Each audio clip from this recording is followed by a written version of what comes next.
Joel Embiid made his much-anticipated return to the lineup last night in a great comeback win against the Oklahoma City Thunder.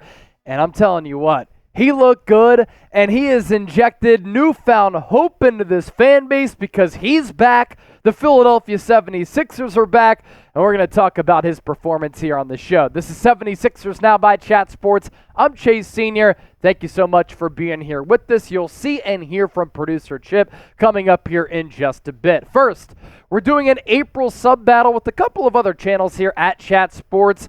But for this particular show, and just because these two teams are jockeying right now in the Eastern Conference standings, Sixers Now. Miami Heat report. The Heat have picked up 35 new subscribers since the calendar turned to April. Got to beat them on the hardwood in the play-in tournament if that's the matchup. And here inside the walls of Chat Sports, if you want Sixers coverage year-round, make sure you lock us in and subscribe today.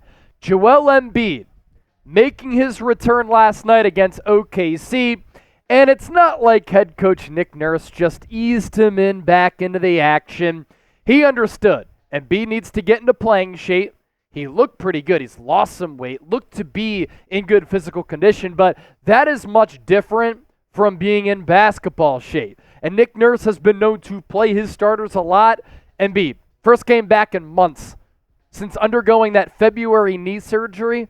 30 minutes in that 109-105 win over the Thunder. Yeah, I get it. OKC without SGA, Shai Gilgeous-Alexander, as well as Jalen Williams, but 76ers were without Tyrese Maxey. This was a quality win over the number one seed in the Western Conference. The total tallies for Embiid in those 30 minutes of run, 24 points, 6 rebounds, 7 assists, 6 of 14 from the floor, 3 steals, including a huge one late, which he stole the basketball away from Josh Giddey and then drew a foul on Chet Holmgren, went to the free throw line. That pretty much iced the game right there. And I was just so happy to see Embiid moving well, looking spry, in shape. Of course, at the end of the game, he was tired, sweating like crazy.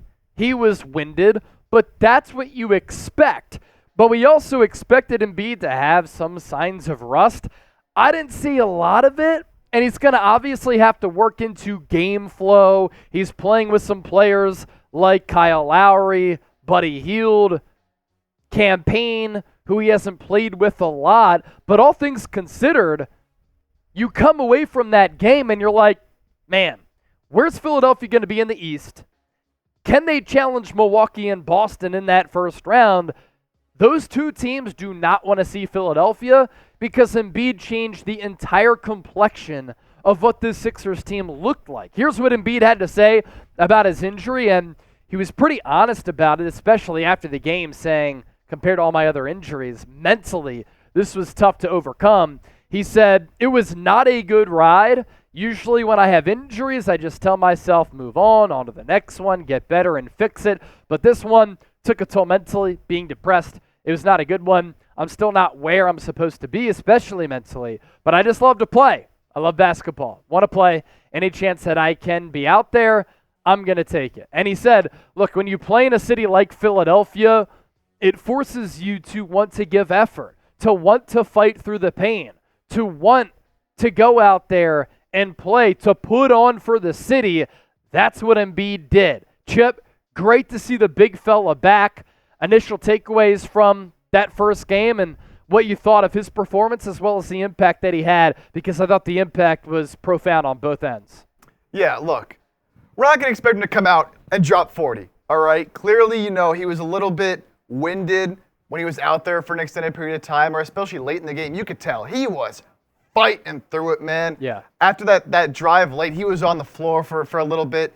He was clearly gassed, which is to be expected, but to see him just fight through it, and he won that team the game last night. He really did. It's impressive.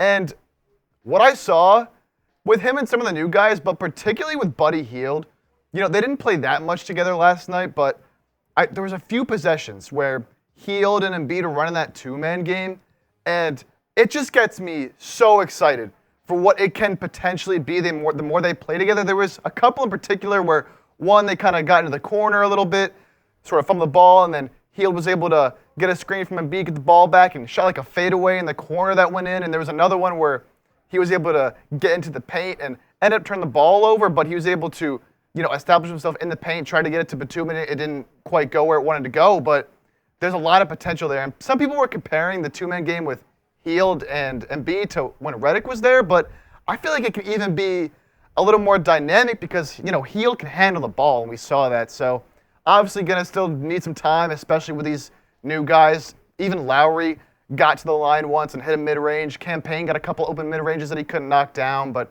it's going to be exciting to see Embiid play with these guys, and especially Hield.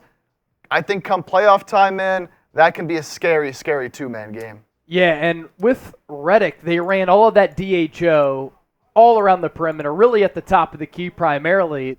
That's what allowed J.J. Redick to get so many open looks, and I'm not sure Buddy Hield is going to be utilized in the DHO game as much, but this is what he does give Philadelphia that Redick didn't. Opportunity to handle the ball off of those actions. And I think a player who could also benefit is Kyle Lowry. And it was classic that at the end of the game, who does Nick Nurse trust? Kyle Lowry. That's why he's on the floor with that closing five. I think the two-man game there, just how smart that Kyle Lowry is as a player, his game and his role going to be maximized by Embiid too. You could just see the Sixers as a team were so much more confident. From Kelly Oubre hitting a couple of huge threes to lead that comeback, to Kyle Lowry, to Buddy Hield, and others. And imagine what this team is going to be able to look like with Tyrese Maxey on the floor as well. Great Embiid's first game back. I got to be honest, going to give him an A. Just because he played 30 minutes, and the Sixers simply do not win that game if they do not have the process on the floor. Coming up next, new look at the Sixers playoff outlook with Embiid now back, and I'm curious, is he going to play a little bit later this week? We'll see how he recovers from this game. I imagine he hit the cold tub after that one. First, let's tell you about this deal from our friends at Fanatics. We continue to tell you about this quarter zip. Nike, 76ers logo, great material, great look. You want to get swagged up, swagged out, chatsports.com/SixersZip. You can only get 25% off if you use that link down below. Chatsports.com/SixersZip. Going to put that link down below in the show notes as well as in the comment section of today's show. Now we'll look at the updated playoff picture for Philadelphia. This game against the Miami Heat going to go a really long way in figuring out where the Sixers are going to fall in this playoff race here. Of course, nobody's going to catch the Boston Celtics. Nobody's going to catch, I don't think, the Milwaukee Bucks unless they just collapse down the stretch and they open up an opportunity there for Cleveland as well as the New York Knicks. They're talking about it on the broadcast last night that Nick Nurse doesn't think the Sixers can catch the Indiana Pacers, but I'm like, hold on, Nick Nurse. Why not? The Pacers are 42-33. Philadelphia's 2 games back. Why can't Philadelphia get to that 6th seed? What if they run the table with Joel Embiid and the Pacers have a couple of L's here and there? It is completely possible and plausible for the Sixers to be in that range. Sixers remaining schedule here, there are winnable games. And they should go undefeated here. You have the Miami Heat. That's going to be a difficult game. There's no doubt about it. Huge one on Thursday night. Again, going to just go a long way in deciding the playoff implications here. At the very least, you want to win that game so that in the play-in tournament, you get that 7 seed. You'd rather play Milwaukee over Boston. And then if you win that first-round series against Milwaukee, you can avoid Boston in the second round. Great situation for Philadelphia. And I want to see the Sixers team in the playoffs with a legitimate coach in Nick Nurse. I really think he can especially move the needle there. So you have the Heat on Thursday. Then you have the Grizzlies on Saturday. Grizzlies are terrible. The Spurs on Sunday on the back end of that back-to-back. You should be able to win that game. We might be able to see Joel Embiid against Victor Wembanyama. Detroit Pistons are trash. Good litmus test against an Orlando Magic team that has really climbed the Eastern Conference standings post-All-Star break. And then you end the regular season here against the Brooklyn Nets on the 14th. That would be 7 games for Joel Embiid to get back in shape, to get into some good conditioning, to really ease in, to get more acclimated with some of the new pieces on this Sixers team. And that's that runway that we wanted for Embiid here to get as much playing time as possible for him to just get as ready as he possibly can for the playoffs. Let's debate this, though, before we hop on out of here.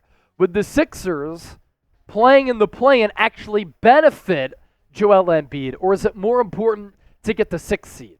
Producer Chip in the office made a point earlier today that if the Sixers were in the play-in tournament, it would benefit Embiid because he doesn't have that time off. It gives him more games. I'm of the belief you get those 7 games with Embiid, if he plays all 7, by the way, and we're not sure if he is, then you get that rest period to get him ready for the playoffs. But Chip, what's your take? What's your spin? Yeah, so it was very interesting because I was watching the game last night, and they brought this up on the TNT broadcast, and I wanted to bring it up on the show because I can see both sides of it, right? You know, you want the Sixers to get that 6th seed, get that easier matchup potentially against the Cavs, and to let Embiid rest a little bit. But on the flip side, you know, is Embiid going to play the rest of the regular season games, as you said? Even if he does, he's going to need time to ramp up. Would it actually benefit Embiid to get an extra game, or maybe 2 games if you lose the first play-in game? Would it benefit him to get those extra couple games before the play-in? Would resting potentially hurt him when he's trying to ramp up and come back? Or, you know, is the rest going to help him with his knee and all that? It's a very interesting conversation. In my opinion, I don't like the idea of, you know, it's going to be tough to get to that 6th seed regardless. I don't think, you know, the Sixers would ever are looking at that and being like, oh, we should stay in the 7 or the 6 or the 8. I think they should go for the 6. I think that would benefit them the most, not having to risk losing that first play-in game and then having to play Boston in the first round. But, you know, with Embiid, we saw, you know, he's obviously still not in tremendous shape. He's still going to take some time to get back. Maybe those couple games get him more playing time with Hield and with Lowry and with Payne. Maybe it wouldn't be the worst thing in the world. I still think I'd prefer them to get the 6th seed if they can. Again, still a couple games behind Indiana, but it's an interesting conversation, and I'm curious what our viewers and what y'all think about which is more beneficial, Embiid playing more games or getting that extra week or so off. Yeah, and we'll pop up that question with that being said. Where do you want the Sixers to finish in the standings? Working off of what Chip had to say, let us know. You think of scoreboard watching, right? And what that comes to mind for me is end of the baseball season. You need one team to win, one team to lose for, let's say, the Philadelphia Phillies to get into the playoffs, or the end of the NFL season, teams are jockeying, you're scoreboard watching one game, and then you're watching the Eagles game and hoping they get a win with another loss. You don't often get that in the NBA. But what if the Sixers win one more game? Pacers lose one more game. And then you're one game back with like 4 or 5 left. We're going to be doing some scoreboard watching here on 76ers Now. Let us know where you want the Sixers to finish in the standings. Make sure you subscribe to the show. Hit that sub button down below. We're going to continue to have you covered with the best, most informative, most insightful, most entertaining Sixers coverage right here on YouTube.